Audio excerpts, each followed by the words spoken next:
भगवान शिव के अनेक अवतारों का वर्णन विभिन्न पुराणों में मिलता है। इनमें से प्रथम अवतार को लेकर अलग अलग मत पाए जाते हैं, लेकिन सबसे प्रचलित और व्यापक रूप से मान्य कथा वीरभद्र अवतार की है। वीरभद्र अवतार की कथा। यह कथा सती के दक्ष यज्ञ में आत्मदाह से जुड़ी हुई है।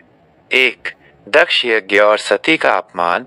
प्रजापति दक्ष ने एक विशाल यज्ञ का आयोजन किया। इस यज्ञ में उन्होंने सभी देवी देवताओं और ऋषियों को आमंत्रित किया, लेकिन अपनी पुत्री सती और दामाद शिव को जानबूझकर आमंत्रित नहीं किया। सती अपने पिता के यज्ञ में जाने के लिए उत्सुक थीं, लेकिन शिव ने उन्हें मना किया क्योंकि उन्हें निमंत्रण नहीं मिला था और ये अपमानजनक था। 2 सती का यज्ञ में जाना और आत्मदाह। शिव के मना करने के बावजूद सती अपने पिता के घर बिना निमंत्रण के ही चली गईं। वहां दक्ष ने सती और शिव का घोर अपमान किया। शिव के प्रति अपमानजनक शब्द सुनकर सती को बहुत पीड़ा हुई। वे इस अपमान को सहन नहीं कर पाईं और क्रोधित होकर यज्ञ कुंड में ही कूदकर अपने प्राण त्याग दिए। 3 शिव का क्रोध और वीरभद्र का जन्म। जब शिव को सती के आत्मदाह का समाचार मिला तो वे अत्यंत क्रोधित हो गए। उनका क्रोध इतना भयंकर था कि उनके नेत्रों से अश्रुधारा बहने लगी और उन्होंने अपनी एक जटा उखाड़कर धरती पर पटक दी। उस जटा से एक विकराल और भयंकर पुरुष का जन्म हुआ, जिसका नाम वीरभद्र था।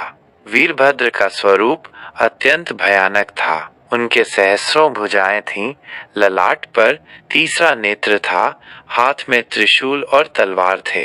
उनके साथ महाकाली भी प्रकट हुई। 4 दक्ष यज्ञ का विनाश। शिव ने वीरभद्र को आदेश दिया कि वे जाकर दक्ष के यज्ञ को नष्ट कर दें और दक्ष को दंडित करें। वीरभद्र ने शिव के आदेश का पालन किया और अपनी सेना के साथ दक्ष के यज्ञ स्थल पर पहुंच गए। उन्होंने पूरे यज्ञ को तहस नहस कर दिया, यज्ञ में उपस्थित देवताओं और ऋषियों को परास्त किया और अंत में प्रजापति दक्ष का सिर धड़ से अलग कर दिया। 5 शिव द्वारा दक्ष को जीवन दान। बाद में जब देवता और ऋषि शिव की स्तुति करने लगे और उनसे दक्ष को जीवन दान देने की प्रार्थना की तो शिव शांत हुए।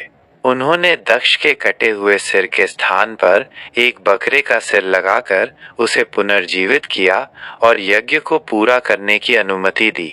इस प्रकार वीरभद्र अवतार को शिव का पहला रौद्र अवतार माना जाता है, जो उनके क्रोध और न्याय का प्रतीक है।